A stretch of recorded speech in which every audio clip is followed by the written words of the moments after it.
نحمدہ ونصلی علی رسولہ الکریم اما بعد اعوذ باللہ من الشیطان الرجیم بسم اللہ الرحمن الرحیم یا ایہا الذین آمنوا انفقوا من طیبات ما کسبتم ومما اخرجنا لکم من الارض صدق اللہ العلی العظیم وقال النبی صلی اللہ علیہ وسلم هو شہر المواسات او کما قال علیہ الصلاۃ والسلام۔ میرے محترم بھائیوں، بزرگوں، عزیز دوستوں، السلام علیکم ورحمۃ اللہ وبرکاتہ۔ اس سے پہلے جمعہ ہم نے رمضان المبارک کے استقبال کے تعلق جیسے یہ عظیم مہینہ ہے، اس مہینے کے اندر مومن کے رزق کو بڑھا دیا جاتا ہے۔ اس مہینے میں فرض کا ثواب 70 فرض اور نفل کا ثواب فرض کے برابر کر دیا جاتا ہے۔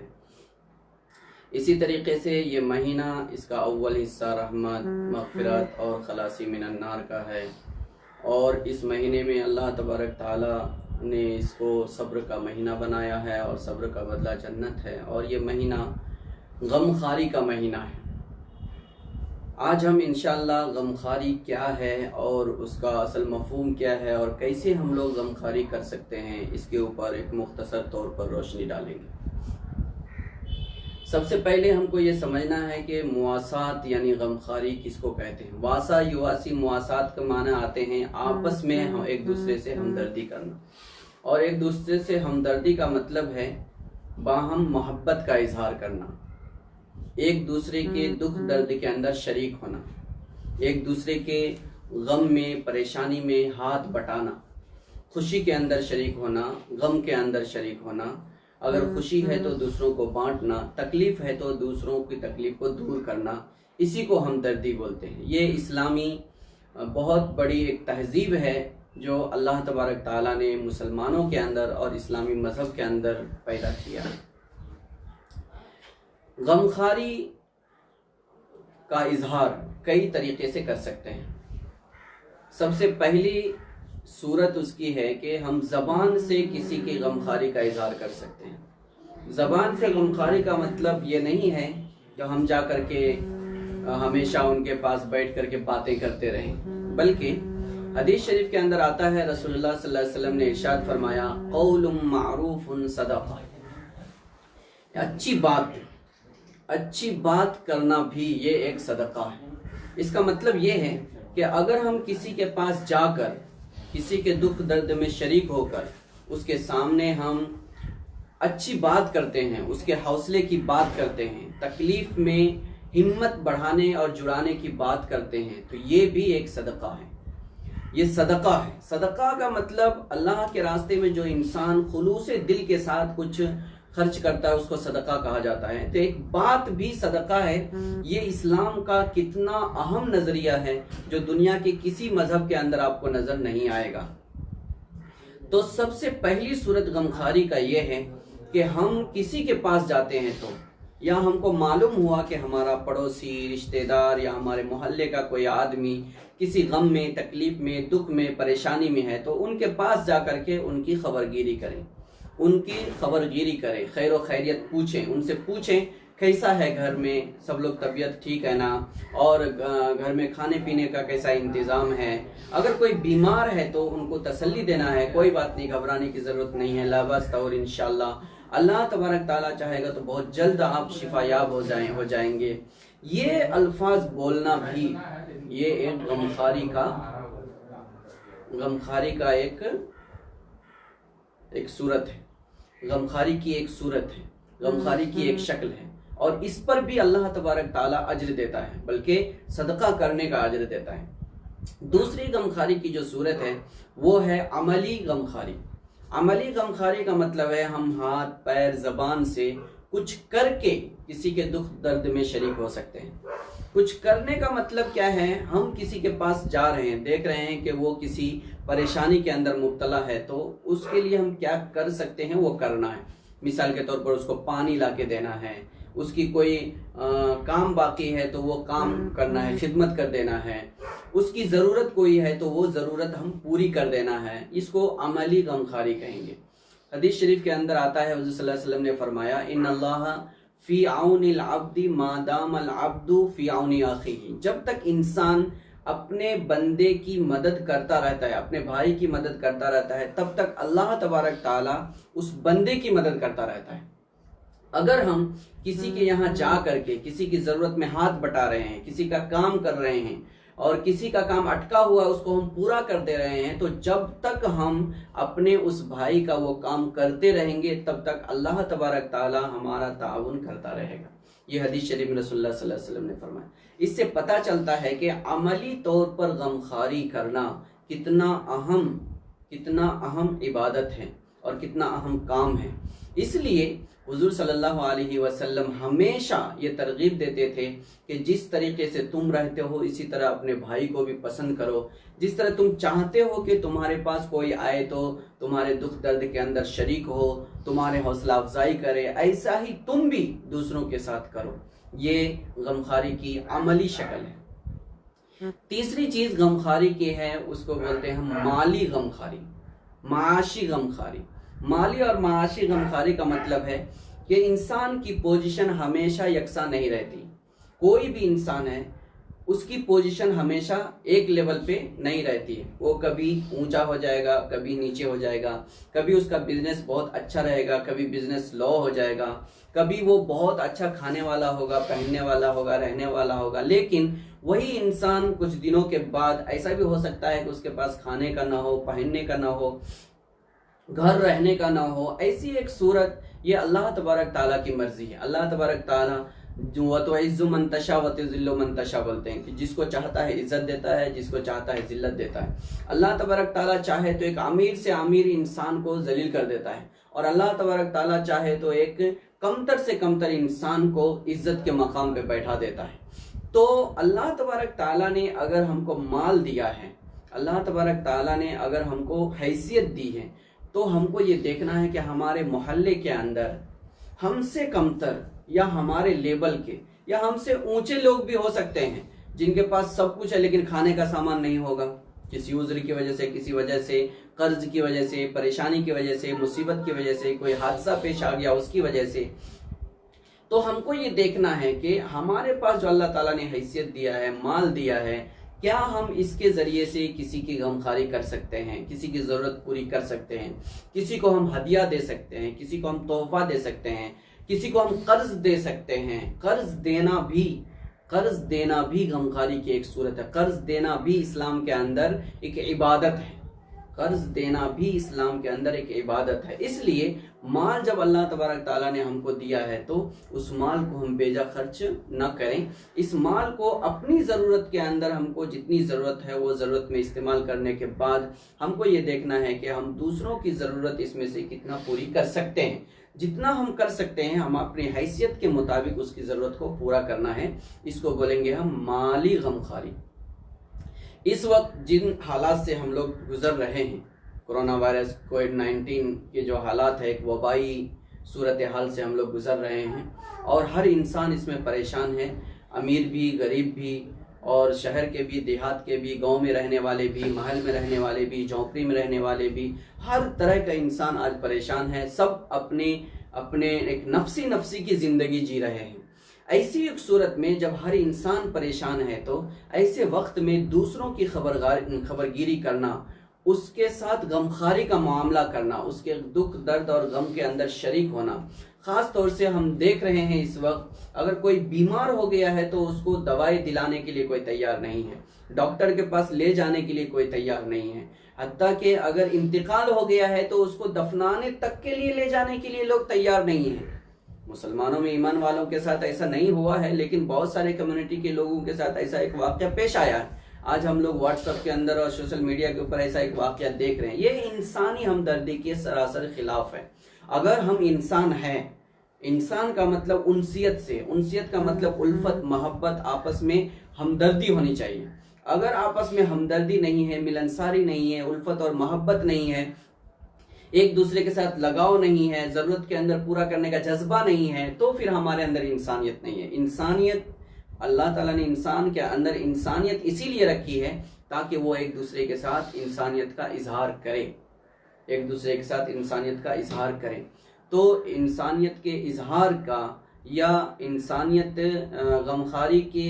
اظہار کی جو صورت ہے، اس کی تیسری ایک صورت مالی غمخواری میں نے بتایا۔ مالی غمخواری کا مطلب ہے مال کے ذریعے سے ہم کس طریقے سے دوسروں کی ہمدردی کا اظہار کر سکتے ہیں دوسروں کے ساتھ، اور کس طریقے سے ہم دوسروں کی غمخواری کر سکتے ہیں۔ وہ مال کے ساتھ ہمدردی اور غمخواری کرنے کی پھر کئی شکلیں ہو جائیں گی۔ کچھ شکل تو وہ ہے جس کو ہم اجباری شکل بولتے ہیں، ناگہانی شکل بولتے ہیں، مجبوری کی شکل بولتے ہیں۔ ایسی صورت اگر ہمارے سامنے پیش آتی ہے تو اس کے اندر نصاب حساب کی کوئی قید نہیں ہے۔ اگر ایک ناگہانی طور پر کوئی مصیبت کسی کے ساتھ آ گئی ہے یا ہمارے ساتھ آ گئی ہے تو اس وقت نصاب اور حساب کی کوئی قید نہیں ہے۔ ہم سے جتنا بن پڑتا ہے اتنا زیادہ مال خرچ کر کے ضرورت مند بھائی کے ساتھ غمخواری کا اظہار کرنا ہمارے اوپر فرض ہے۔ یہ سب سے ایک مجبوری کی شکل ہے۔ اس کے بعد ایک نارمل شکل ہے۔ نارمل بولیں گے تو معتدل شکل ہے۔ معتدل شکل کا مطلب ہوتا ہے اللہ تبارک تعالیٰ نے عام حالات کے اندر بھی جب سماج کے اندر بہت معتدلانہ حالات اور میانہ روی کے ساتھ ایک سماج کی زندگی گزر رہی ہے، ایسے وقت میں ہم کو ہمارے اوپر اللہ تعالیٰ نے یہ فرض کیا ہے کہ ہم اپنے علاوہ دوسرے ضرورت مند لوگوں کو ڈھونڈ کر کے ان کی ضرورت کو پوری کریں۔ ایسے وقت میں اللہ تبارک تعالیٰ نے کچھ احکامات دیے ہیں، کچھ وقت کے اندر فرض قرار دیا ہے، کچھ وقت کے اندر واجب قرار دیا ہے، کچھ وقت کے اندر مستحب قرار دیا ہے۔ یہ جو فرض قرار دیا ہے اس میں دو تین چیزیں ہیں۔ ایک تو زکوٰۃ ہم اس کو بولتے ہیں، جس کو اللہ تبارک تعالیٰ نے مالداروں کے اوپر فرض قرار دیا ہے۔ جس انسان کے پاس بھی 52.5 تولہ چاندی یا 7.5 تولہ سونا یا اس کے برابر کی مالیت ہے، وہ انسان مالک نصاب کہلاتا ہے اسلامی شریعت کے حساب سے۔ اور جس شخص کے پاس اتنی مالیت ہے یا اس کے برابر مال ہے، سونا پورا رہنا ضروری نہیں ہے، چاندی پورا رہنا ضروری نہیں ہے، دونوں ملا کر کے بھی اگر اتنی مالیت ہو جاتی ہے، یا سونا چاندی نہیں ہے لیکن کاروبار کا سامان ہے یا پیسہ ہے، اماؤنٹ اتنا ہے جس میں 52.5 تولہ چاندی ہم خرید سکتے ہیں، تو بھی وہ انسان مالک نصاب ہو جائے گا۔ جو مالک نصاب ہے، سال میں ایک مرتبہ اس کے اوپر 2.5% کے حساب سے زکوٰۃ فرض ہے۔ 2.5% کے حساب سے زکوٰۃ فرض ہے، یعنی 100 روپے میں 2.5 روپیہ،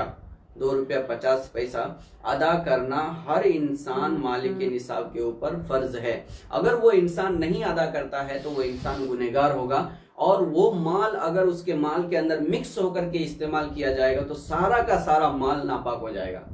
اسی لیے اللہ تبارک تعالیٰ نے قرآن شریف کے اندر فرمایا خذ من اموالہم صدقہ تطہرہم وتزکیہم، حدیث شریف کے الفاظ ہیں۔ قرآن شریف کے اندر بھی اللہ تبارک تعالیٰ نے زکوٰۃ اور صدقات کے بارے میں بہت تفصیل کے ساتھ بیان کی۔ کئی جگہ جہاں نماز کا حکم دیا اللہ تبارک تعالیٰ، وہاں پر زکوٰۃ کا حکم دیا۔ یا الذین آمنوا اقیموا الصلاۃ وآتوا الزکاۃ بولتے ہیں، نماز قائم کرو اور زکوٰۃ ادا کرو۔ زکوٰۃ ادا کرنے کے اوپر اتنی زیادہ ترغیب کیوں دی گئی ہے؟ اس کا مقصد یہ ہے کہ ہمارے اندر دوسرے انسانوں کی ہمدردی ہونی چاہیے، ہمارے اندر دوسرے انسانوں کی ضرورت کا احساس ہونا چاہیے۔ ہم اگر ایک 10 روپیہ خرچ کر کے کسی کو دے رہے ہیں تو آئندہ کبھی بھی ہمارے ذہن میں رہے گا کہ نہیں، فلاں آدمی ضرورت مند ہے، فلاں جگہ ایک آدمی ضرورت مند ہے، فلاں آدمی کو دیکھنا چاہیے۔ یہ ایک انسانی ہمدردی پیدا ہونے کا ذریعہ ہے۔ اسی کے ساتھ یہ زکوٰۃ انسانی ڈیولپمنٹ کا راستہ ہے۔ ڈیولپمنٹ کا مطلب ہوتا ہے ترقی کے لیے۔ اسلامک جو نظریہ ہے وہ سارے انسان کو برابر دیکھتا ہے۔ اس میں گورا، کالا، امیر، غریب، پڑھا لکھا، ان پڑھ، اس کے اندر کوئی تمیز نہیں ہے۔ اسی لیے انسانی سماج کے اندر ہر انسان کو برابر کے حقوق دیے گئے ہیں، اور اسلام یہ چاہتا ہے کہ جس طریقے سے امیر کھاتا ہے ویسے غریب بھی کھائے، جس طریقے سے امیر رہتا ہے ویسے غریب بھی رہے، جس طریقے سے عزت امیر کے لیے ضروری ہے ویسی عزت غریب کے لیے بھی ضروری ہے، ہر انسان عزت دار بن کر کے رہے۔ ایسا ایک سماج پیدا کرنے کے لیے ہم کو ایک دوسرے کا تعاون کرنا ضروری ہے، کیونکہ سماج کے اندر ہر انسان کے پاس سوجھ بوجھ برابر نہیں ہوگی، ہر انسان کے پاس پیشہ اور مشغلہ برابر نہیں ہوگا، ہر انسان کے پاس اتنا بڑا بزنس نہیں ہوگا۔ اس لیے جو لوگ اس لائن سے کمزور ہے ان لوگوں کو اٹھانے کے لیے اور پورے سماج کو آگے بڑھانے کے لیے، جس میں کوئی بھی کمتر نہ سمجھا جائے، کسی کو حقیر نہ سمجھا جائے، ایسا ایک سماج پیدا کرنے کے لیے اللہ تبارک تعالیٰ نے زکوٰۃ کو فرض کیا ہے۔ زکوٰۃ ہم لوگ سمجھتے ہیں کہ زکوٰۃ جو ہے صرف ایک مدرسے کے اندر جا کر کے دینا ہے، یا ایک یتیم آدمی کو دے دینا ہے، یا بیوہ کو دینا ہے۔ ایسا نہیں ہے، ان کو بھی دینا ہے۔ مدرسہ بھی میں بھی دے سکتے ہیں، بیوہ کو بھی دے سکتے ہیں، یتیم کو بھی دے سکتے ہیں، لیکن اللہ تبارک تعالیٰ نے خود 8 مد بیان کیا ہے، 8 قسم کے لوگوں کو زکوٰۃ دینا ہے بول کر کے اللہ تبارک تعالیٰ نے بیان کیا ہے۔ اس میں سب سے پہلے ہیں فقیر،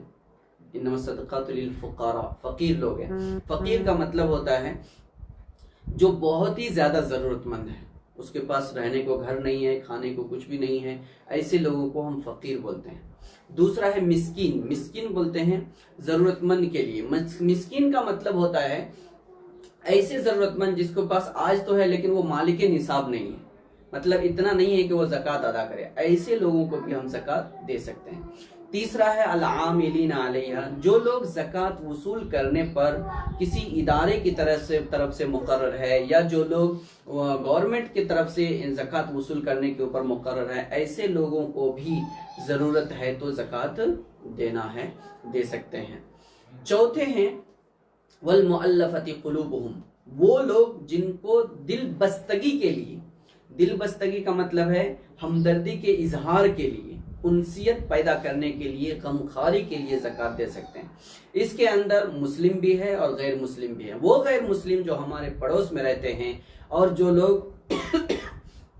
ضرورت مند ہیں، ایسے لوگوں کو بھی ہم زکوٰۃ کی رقم دے سکتے ہیں اور زکوٰۃ کا پیسہ ان کو دے سکتے ہیں، تاکہ وہ بھی مسلمانوں کے ساتھ گھل مل کر کے محبت کے ساتھ رہیں۔ اس کے لیے والمؤلفۃ قلوبہم ہے۔ اسی طریقے سے مسلمان میں وہ لوگ جو پیسہ نہیں ہونے کی وجہ سے، کاروبار نہیں ہونے کی وجہ سے، ان کو دوسرے لوگ، مثال کے طور پر عیسائی مشنریز پیسہ دے کر کے ان کے بچوں کو پڑھاتے ہیں اور پھر ان کو عیسائی بنا دیتے ہیں،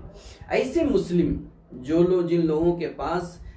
مال کھانے پینے کا ہے لیکن اتنا نہیں ہے کہ وہ اسلامک شعور پیدا کرے یا اسلامی سماج کے ساتھ وہ رہ سکے، ایسے لوگوں کو زکوٰۃ کی رقم دے کر کے، ان کے بچوں کو تعلیم دے کر کے اور ان کو اسلام کی طرف مبذول کیا جائے، اس کے لیے بھی زکوٰۃ کا پیسہ دے سکتے ہیں، زکوٰۃ کی رقم دے سکتے ہیں۔ تو والمؤلفۃ قلوبہم یہ اصل میں بہت ہی ایک بڑا مد ہے، جہاں پر بھی ہم کو لگتا ہے کہ یہاں پر خرچ کرنے سے اسلام کے بارے میں دوسروں کے اندر محبت پیدا ہوگی اور اس سے مسلمانوں کو فائدہ ہوگا اور اس سے اسلام کو فائدہ ہوگا اور اسلام کی طرف ترغیب پیدا ہوگی لوگوں کے دل کے اندر، تو ویسی جگہ پر بھی زکوٰۃ کی رقم خرچ کی جا سکتی ہے۔ اس کے بعد ہے پھر رقاب، رقاب کہتے ہیں گردن چھڑانے کے اندر۔ پچھلے زمانے میں ہم لوگ سنتے رہے ہوں گے کہ غلاموں کو پیسہ دے دے کر کے آزاد کرتے تھے۔ یہ غلاموں کو جو پیسہ دے کر کے آزاد کراتے تھے، ان آزاد کرانے میں بھی یہ زکوٰۃ کی رقم دینا ہے، یہ اللہ تبارک تعالیٰ کا حکم ہے۔ تو پھر رقاب، اس زمانے کے اندر اگر ہم لوگ رقاب، گردن چھڑانے کے بارے میں یا غلام کو آزادی کرانے کے لیے بارے میں بولیں گے تو بہت سارے لوگ ڈائریکٹلی بولتے ہیں کہ یہ لوگ آج کل موجود نہیں ہیں، لیکن ہم لوگ زمینی سطح پر اگر دیکھیں گے تو یہ 8 مد کے لوگ ہر زمانے میں رہے ہیں اور ہر زمانے میں رہیں گے۔ آج غلامی سے آزادی کا مطلب یہ ہوگا کہ جن لوگوں کو بغیر کسی قصور کے جیل کے اندر ڈال دیا گیا ہے اور ان کو چھڑانے والا کوئی نہیں ہے، دیکھنے والا کوئی نہیں ہے، اس کی فیملی کی نگرانی کرنے والا، ان کی فیملی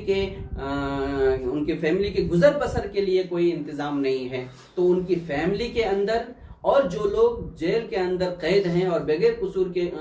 ان کو جیل میں ڈال دیا گیا ہے، ان لوگوں کی رہائی کے لیے بھی زکوٰۃ کی رقم دی جا سکتی ہے۔ وفی رقاب کے اندر یہ لوگ بھی ہیں۔ اسی طریقے سے وفی رقاب کے اندر سماجی ایک غلامی ہوتی ہے۔ سماجی غلامی کا مطلب یہ ہے کہ کسی بھی ملک کے اندر کسی ایک کمیونٹی کو اس طرح دبا دیا گیا ہے کہ وہ کمیونٹی آگے نہیں بڑھ سکتی ہے، وہ حقوق کے لیے کام نہیں کر سکتی ہے۔ ایسی جگہ میں ایسی کمیونٹی کو ڈیولپ کرنے کے لیے اور ان کو آزادی دلانے کے لیے بھی اگر زکوٰۃ کی رقم کی ضرورت پڑتی ہے تو اس میں زکوٰۃ کی رقم خرچ کی جا سکتی ہے، وفی رقاب۔ اس کے بعد ہے وفی سبیل اللہ، اللہ والغارمین ہے، اس کے بعد قرض دار لوگ ہیں۔ قرض دار لوگ کا مطلب جیسے کسی نے قرض لیا، قرض لینے کے بعد اس کا مال پورا ختم ہو گیا، اب اس کے پاس قرض ادا کرنے کے لیے پیسہ نہیں ہے، تو ایسے قرض دار لوگوں کو بھی زکوٰۃ کی رقم دی جا سکتی ہے۔ اسی طریقے سے بڑے بڑے بزنس مین ہوتے ہیں، وہ کروڑوں کو روپیہ میں کروڑوں کی تعداد میں روپیہ لیتے ہیں، ایسے لوگوں کا روپیہ ڈوب گیا، بزنس مین تھا روپیہ ڈوب گیا، ایسے لوگوں کو بھی پھر سے ایک ڈیولپ کرنے کے لیے زکوٰۃ کی رقم دی جا سکتی ہے۔ یہ والغارمین ہے، اس میں قرض دار اور قرض خواہ دونوں ہیں۔ قرض خواہ کا مطلب جس نے قرض دیا ہے، اور قرض دار کا مطلب جس نے قرض لیا ہے۔ قرض خواہ تب ہوگا جب اس انسان کے پاس اب کچھ بھی حیثیت نہیں ہے تو اس کو بھی دے سکتے ہیں، اور قرض دار کا مطلب ہے جس نے قرض لیا تھا اور وہ ضرورت مند ہے، ان کو قرض ادا کرنے کے لیے کوئی صورت نہیں ہے تو اس کو بھی زکوٰۃ کی رقم دی جا سکتی ہے۔ ساتواں ہے فی سبیل اللہ۔ فی سبیل اللہ کے اندر بہت سارے مد ہیں، گورنمنٹ کے لیے اور ملک کے تحفظ کے لیے اور اسلام کام کر رہے ہیں، ایسے لوگوں کو بھی زکوٰۃ کی رقم دی جا سکتی ہے۔ یہ جو فی سبیل اللہ ہے، فی سبیل اللہ کا مطلب صرف جنگ اور میدان جنگ میں کام کرنے والا نہیں ہے، بلکہ اللہ تبارک تعالیٰ نے جو فی سبیل اللہ بتایا ہے، اخلاص کے ساتھ اللہ کے دین کی سربلندی کے لیے اور قوم کے تحفظ اور ترقی کے لیے جو لوگ بھی کام کر رہے ہیں وہ فی سبیل اللہ میں کام کر رہے ہیں۔ اس کے اندر مدارس بھی آتے ہیں، اس کے اندر دینی ادارے بھی آتے ہیں، اس کے اندر بہت ساری وہ تنظیمیں ہیں جس کا مطمع نظر اور مقصد قوم کو ڈیولپ کرنا ہے، وہ تنظیم بھی اس کے اندر آئے گی۔ تو ان تمام اداروں کے اندر یہ جو اللہ کی فی سبیل اللہ کے اندر شامل ہے، اس کے اندر بھی کیا کر سکتے ہیں؟ زکوٰۃ کی رقم خرچ کر سکتے ہیں۔ اور اس کے بعد 8ویں مد ہے وابن السبیل، مسافر۔ مسافر بھی کئی طرح کے ہیں۔ ایک مسافر وہ ہے جو بہت مالدار ہے لیکن راستے میں جاتے جاتے اس کی جیب کٹ گئی، ابھی اس کے پاس کچھ نہیں ہے، اس کو بھی زکوٰۃ کی رقم دے سکتے ہیں۔ دوسرے مسافر وہ ہے جو ہمیشہ سفر میں ہی رہتا ہے۔ ہمیشہ سفر میں رہتا ہے کا مطلب یہ ہے کہ وہ مالک نصاب نہیں ہے، ان کے پاس نصاب کے بقدر مال نہیں ہے، لیکن وہ سفر دین کے لائن سے کر رہا ہے، تو ایسے ایک مسافر کو کہیں ضرورت پڑتی ہے تو اس کو بھی زکوٰۃ کی رقم دی جا سکتی ہے۔ مسافر اور ابن سبیل جو کہا گیا ہے، ابن سبیل کا مطلب راستے کا بیٹا ہوتا ہے، مسافر کو ابن سبیل سے تعبیر کرتے ہیں۔ لیکن اس وقت اگر ہم لوگ غور کریں گے تو مسافر جو لوگ ٹرینوں میں سفر کر رہے ہیں یا ایک جگہ سے دوسری جگہ جا رہے ہیں، اسی طریقے سے وہ لوگ بھی اس مد کے اندر شامل ہوں گے جو لوگ روڈوں کے اوپر تمبو ڈال کر کے زندگی گزارتے ہیں، وہ روڈ ہی ان کا گھر ہے، وہیں فٹ پاتھ پہ سوتے ہیں، وہیں پہ دن میں کماتے ہیں اور وہیں پہ زندگی گزار دیتے ہیں۔ ایسے لوگوں کو بھی ابن سبیل کے اندر شامل کرنا ضروری ہے، اور یہ لوگ بھی زکوٰۃ کی مد کے مستحق ہیں، اس لیے ایسے لوگوں کے اندر بھی زکوٰۃ کی رقم خرچ کرنی چاہیے۔ اس کا مطلب یہ ہوا کہ ابھی سیلاب کی وجہ سے یا کسی آفت کی وجہ سے یا گھر میں آگ لگ جانے کی وجہ سے، ناگہانی حادثہ کی وجہ سے جو مصیبتیں آتی ہے، ایسے وقت میں جو حالات خراب ہوتے ہیں، لوگ پٹریوں کے اوپر زندگی گزارتے ہیں، روڈوں کے اوپر پنڈال ڈال کے زندگی گزار رہے ہیں، کیمپوں کے اندر، بڑے بڑے کیمپوں کے اندر زندگی گزار رہے ہیں، ایسے لوگ یقیناً ضرورت مند ہے، اور ان لوگوں کو ڈیولپ کرنے کے لیے، ان لوگوں کو بسانے کے لیے اور ان کی ضرورت کو پوری کرنے کے لیے ہم کو زکوٰۃ کی رقم استعمال کرنی چاہیے۔ تو یہ 8 چیزیں ہوئی۔ سب سے پہلے فقیر ہیں، دوسرا مسکین ہے، اور تیسرا اس کو وصول کرنے والے عاملین ہیں، چوتھا ہمدردی کے اظہار کرنے کے لیے مؤلفت قلوب ہے، پانچواں قرض دار لوگ ہیں جن کے اوپر بہت سارا قرض ہے اور پیسہ ڈوب گیا ہے اور قرض ادا نہیں کر سکتے ہیں، چھٹے لوگ غارمین قرض دار ہیں، اور چھٹے ابن فی سبیل اللہ ہے، اللہ کے راستے میں خرچ کرنا ہے، اور ساتویں ابن سبیل مسافر ہیں۔ یہ مسافر کو بھی کیا ہے؟ زکوٰۃ کے مد کے اندر شامل کیا گیا ہے۔ تو یہ جو 8 لوگ ہیں، فقیر، مسکین اور مؤلفت قلوب اور عاملین اور غارمین، اس کے بعد فی سبیل اللہ، اس کے بعد ابن سبیل، یہ سارے لوگوں کو